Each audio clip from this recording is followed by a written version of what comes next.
Welcome to the Standing Up to POTS podcast, otherwise known as the POTScast. This podcast is dedicated to educating and empowering the community about postural orthostatic tachycardia syndrome, commonly referred to as POTS. This invisible illness impacts millions, and we are committed to explaining the basics, raising awareness, exploring the research, and empowering patients to not only survive but thrive. This is the Standing Up to POTS podcast. Hello, fellow POTS patients and lovely people who care about POTS patients. I'm Jill Brooke, your horizontal host, and today we have an episode of the POTS Diaries. We are speaking with Jolie. Jolie, thank you so much for joining us today. Hello, I'm so happy to be here with you. Thanks for inviting me. Well, we are excited to get to know you. So let's start with some basics. Give us your baseball card things. What's your age? Where are you? Where'd you grow up? Yeah, absolutely. So I am 22 years old. I was born and raised in Nashville, Tennessee, moved to Chattanooga, Tennessee back in 2019 for college. Since then, I've graduated and I now work and have just stayed in Chattanooga ever since. Oh, now tell us about Chattanooga. Yeah, I mean, it's an awesome city. I think it's great because it's like the halfway point from Nashville to Atlanta. So you're about 2 hours from Nashville, an hour and 15 from Atlanta, an hour and 15 from Knoxville. It's great. It's like a little city. You still get the city feel. I always like to say the city feel with all the city prices. And it's really cool because you can be in the city 1 minute and then drive 10 minutes later and you're in the mountains. So that's really cool. It's really fun. There's a bunch of things to do. There's a bunch of hiking. There's a lot of cool scenes in Chattanooga. We have, of course, the Tennessee River. So we'll go, whitewater rafting, kayaking, paddleboarding is really popular here. So there's a lot of things outdoors that people can do, especially tourists. They'll come and enjoy. That sounds amazing. The tourist board should pay you for that. Right? This sounds incredible. Okay, so tell us, what are you passionate about?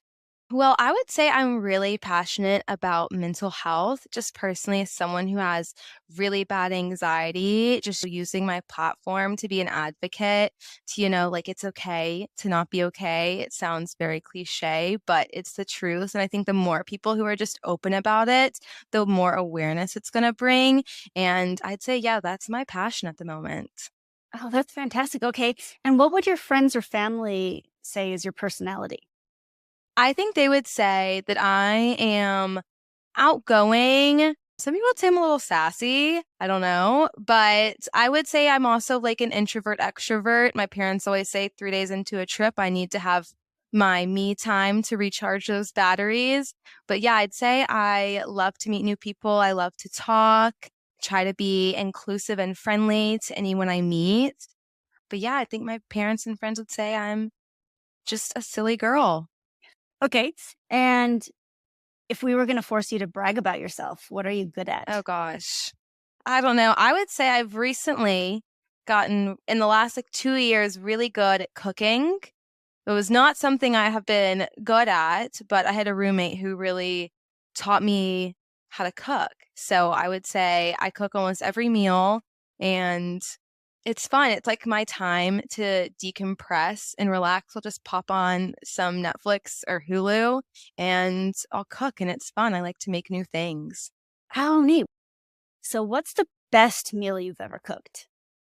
So I would say the best thing that I have cooked so far is going to have to be this really yummy ramen dish. And I have never made ramen myself. And I ordered this thing called Every Plate. And it's super cool. It was a beef meatball ramen with green peppers, carrots, tomatoes. And it was so yummy. I'm a huge ramen girl. And I was pretty proud of myself for making ramen for the first time at home. Awesome. I've never made homemade ramen, but it's funny because before I knew I had POTS, I kind of became a ramen addict, and I think it's because there was so much salty water involved, and I just could not get enough of the salty water. Exactly. It's the best. It's the best way to get your salt intake.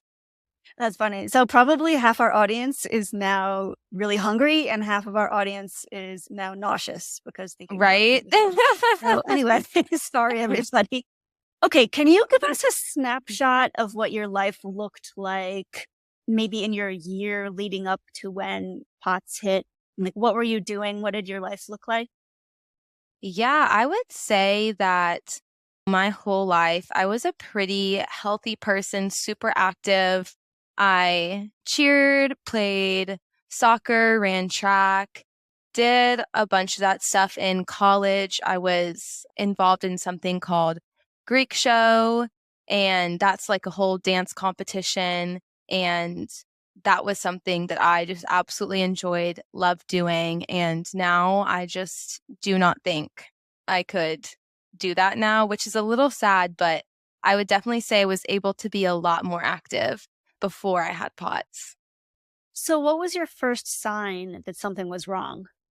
It was actually really funny because I think my whole process happened really quickly. My first symptom actually was I passed out in class in college. And that morning, I kind of felt weird. Something kind of felt off. And I called my mom and I was like, I really don't feel good. I was walking to campus and I was trying, push through. My mom was like, get through this class, call me afterwards. And I sat down in class, and all of a sudden I got this, now that I know it was tunnel vision, but I just could not see straight. And it was something I had never experienced in my life before. So I got up, just walked out of class, went into my college advisor's office because she and I had a really good relationship. And I just looked at her and I was like, I don't feel good. And then I passed out. And the next thing I know, EMTs are standing over me, wheeling me out of the College of Business.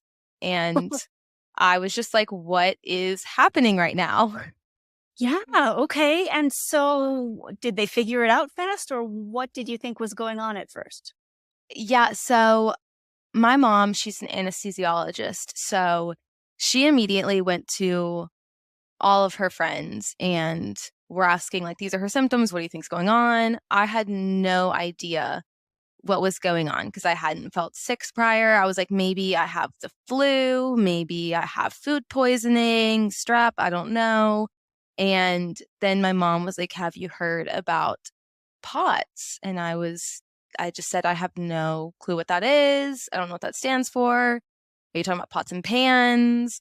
And the more she did research, the more I did research, my mom was like, this sounds like what you might have. And we luckily found a really good cardiologist here in Chattanooga who was able to get me in within 3 weeks of my hospital visit and was able to help diagnose me and do that whole tilt table test to, come to that conclusion that you, in fact, do have POTS. Oh, yay, mom. I almost feel like she should get a trophy or something. Right? Right?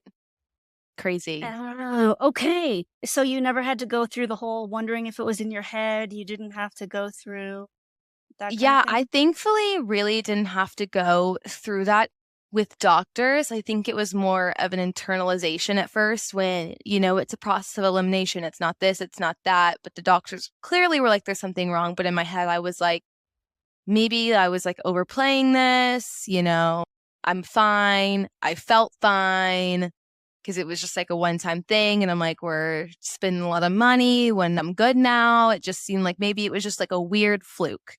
But it was really reassuring to know that there was actually something wrong. And I'm really, really just thankful and grateful that I was able to find doctors who listened to me and understood me and acknowledged me instead of, brushing it off and just downplaying how I was feeling. Yeah. So were you able to identify any particular trigger? Like, had you been sick or anything? Yes. So I think what we chalked it up to was back in July of 2020, I had COVID for the second time.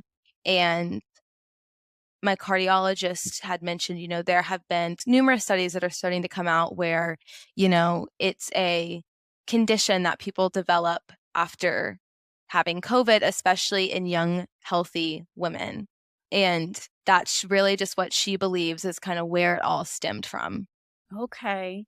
So tell us about your worst POTS day ever. Like, when you hit rock bottom in terms of symptoms, what did it look like? Oh my gosh. So it was actually this year in January, I had been feeling really sick for about 3 weeks. And then I woke up one morning and I just had the worst tunnel vision, could not stand.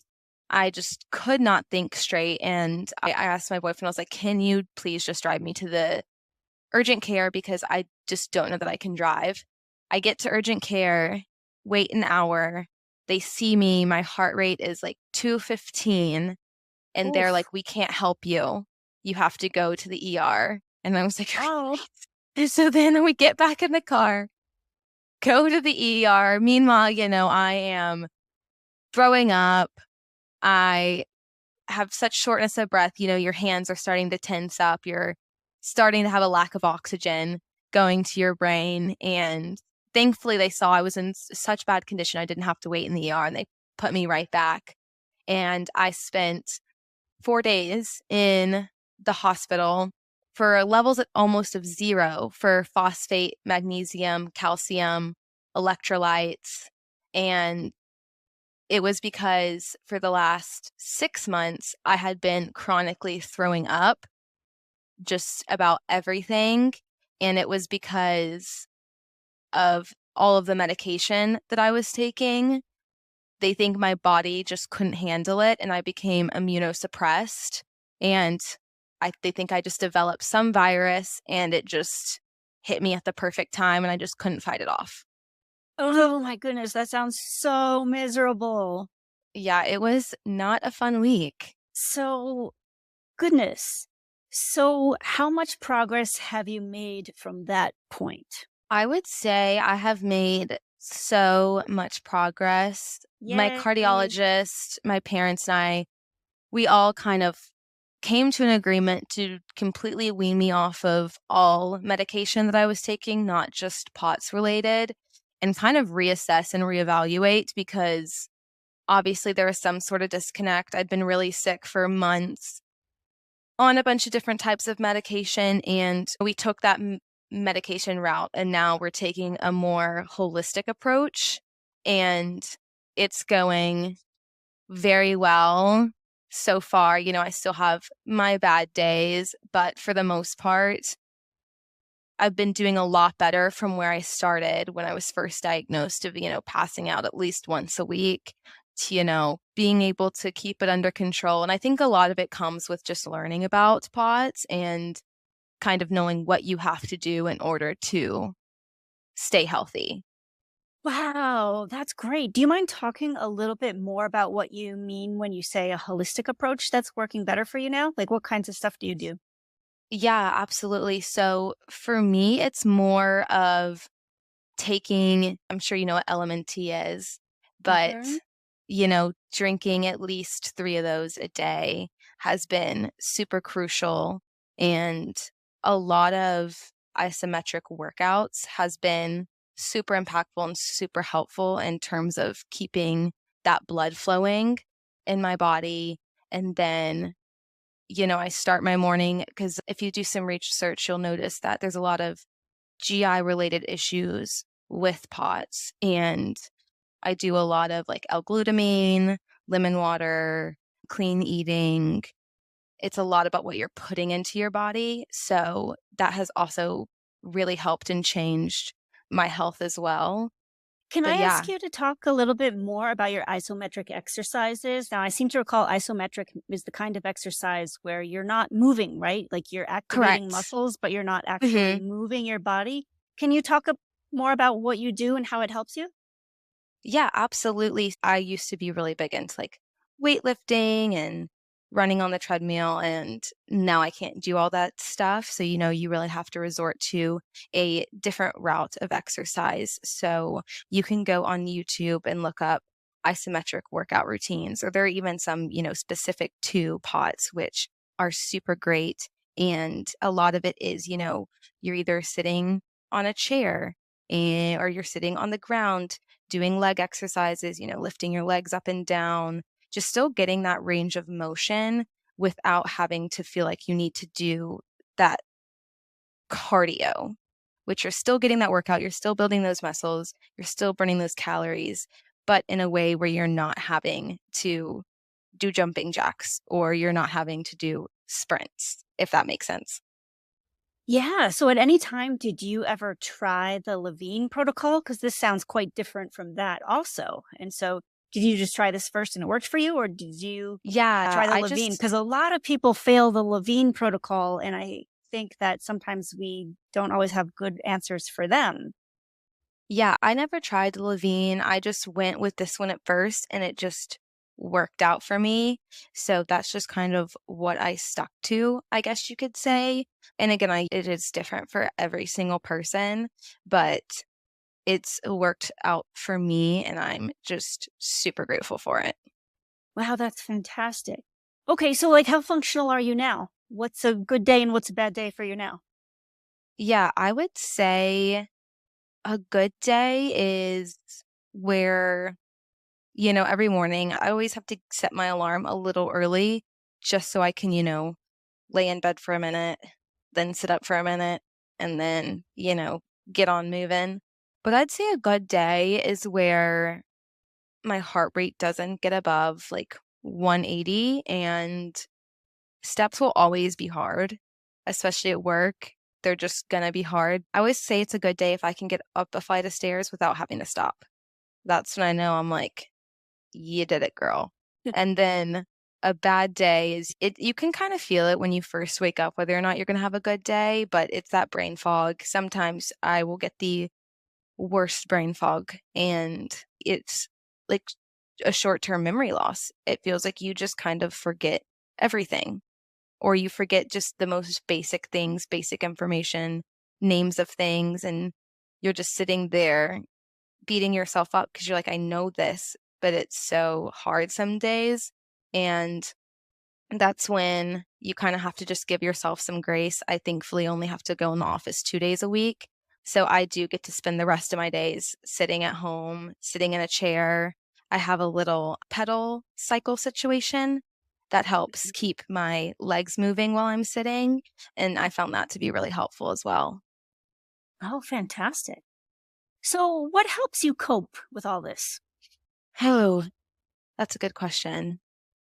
I think what helps me cope is just knowing that everything happens for a reason and that, you can find the good in anything. For me, it was that I love salt. I put salt on anything. So now it was just more of an excuse to have more salt and not feel bad about it. But I think it's also that there are other people who have it so much worse, whether it be POTS or with other illnesses, that it could always be worse. And to just be thankful for every day. Has chronic illness changed you very much as a person? Definitely. I think it's made me more aware of invisible illness and have so much more respect for people with invisible illnesses. And I can now, really relate and understand their pain. Whereas before I really was clueless, to be honest. Yeah. What's the best type of support or help that friends and family can give you these days? I think it's more of just encouragement on those bad days. I mean, I have a really great support system who have really helped me through this whole thing and taking care of me on my bad days. But, just those words of encouragement that it's just a bad day. Don't beat yourself up over it. There's nothing you can change about it. You just have to keep going and tomorrow will be better. You had mentioned that Chattanooga has all kinds of wonderful activities to do there, like hiking and paddle boarding. I'd say paddle boarding is like my idea of a nightmare, having to stand still. You can't flex your muscles, can't use the calf muscle pump. What do you enjoy doing nowadays for activities? Yeah, so I would say I've just gotten to a point where I can walk my dog alone. So that's something I really like to do. Before, it was really hard just because as I got weaker, he was getting stronger and we finally got a trainer so he doesn't pull on me. And now I can have nice walks with my dog where he's not pulling me. And I really enjoy that because I'm still able to get exercise, still be outside, but not have to feel absolutely winded and out of breath and like I'm going to pass out. So for right now, that's about as much as I can do, but I really enjoy it. Have there been any silver linings? Oh, yeah. I would say it's, given me more perspective on the world and about invisible illness and about POTS. It's just really helped me shape into who I am today. Are you up for doing a speed round where you can just say the first thing that comes to your mind? Oh gosh, absolutely. Okay, we know this is slightly perverse. What is your favorite way to get salt? LMNT. What is your favorite time of day and why? Nighttime. Okay, and why? It's nice to just be able to relax and decompress and put my feet up and not have to feel guilty about taking a break. It's my time to really relax and rejuvenate for the next day. Where is your favorite place to spend time? It's gonna sound lame, but my bed. How happy are you that you have a doctor for a parent? Oh my gosh, over the moon. It's a lifesaver. Yeah, sounds right.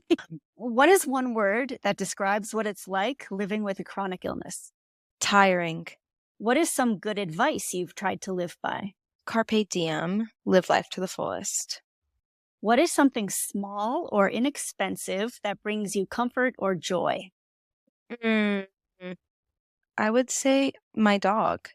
He was free because I got him off the street, and he's relatively small.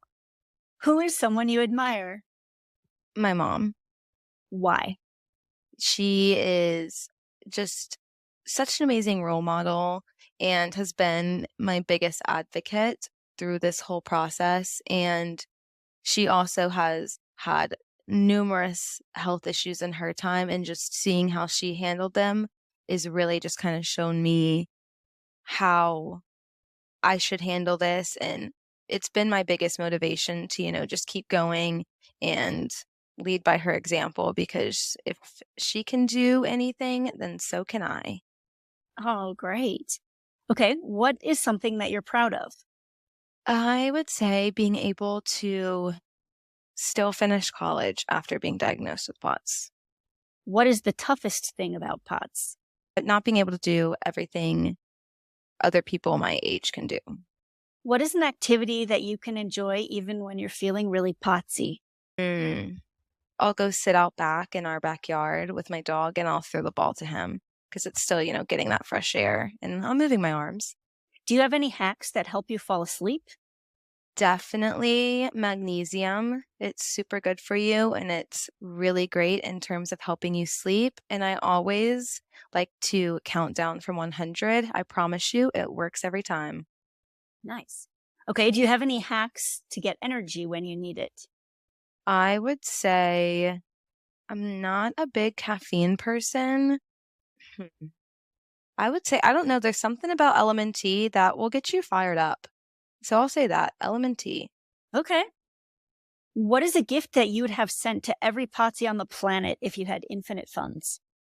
Again, LMNT. If you haven't we should tried get a sponsorship. Literally, it is changed my entire life. It's amazing. Okay, so besides LMNT, what are you grateful for? I would just say my family and my doctors just being there to support me. And I think they're really the ones that have been my biggest advocates and biggest cheerleaders and have helped me, get to where I am right now. Have you ever had to sit down or lie down in a weird place because of POTS? And if so, where was the weirdest? Oh my gosh. Yes. In Walmart. It was so gross. I was checking out and here goes my tunnel vision. And I just had to sit down right there. And I was like, just give me 5 minutes and I will be out of your hair. But yeah, weirdest, most uncomfortable, and probably the dirtiest too. Which section of Walmart? It's in the condiment section. So, it's highly trafficked right there. Not ideal. At first, I thought you were saying the condom section. And I could see how that would be super awkward. But it was the condiment, the mustard and the ketchup. Okay. Yes, the mayo, the ranch. I'm dead. That's hysterical. Okay, so I just have a couple more questions. Absolutely. What do you wish more people understood about POTS? I wish that people understood that externally we might look completely fine, but internally it's a completely different story. Do you have anything you'd like to say to your fellow POTS patients who are listening, especially the ones who might be having their worst day ever? Yeah, I would say drink your salt, boys and girls, and that tomorrow will be better even though it doesn't feel like it. Tomorrow's going to be a better day. Just keep your head up, and I love you. Oh, that's so beautiful. We're going to just end it there. Jolie, absolutely. Thank you for sharing your story and your good vibes. And I know that everybody listening wishes you all the best going forward. And probably a lot of people are ordering LMNT right now. So they probably should. Thank you too. Okay. Well, thanks so much. And hey, listeners, we hope you enjoyed today's conversation. We'll be back again next week. But until then, thank you for listening. Remember, you're not alone. And please join us again soon. As a reminder, anything you hear on this podcast is not medical advice. Consult your healthcare team about what's right for you. This show is a production of Standing Up to POTS, which is a 501c3 nonprofit organization. You can send us feedback or make a tax-deductible donation at www.standinguptopots.org. You can also engage with us on social media at the handle Standing Up to POTS. If you like what you heard today, please consider subscribing to our podcast and sharing it with your friends and family. You can find us wherever you get your podcasts or at www.thepotscast.com. Thanks for listening.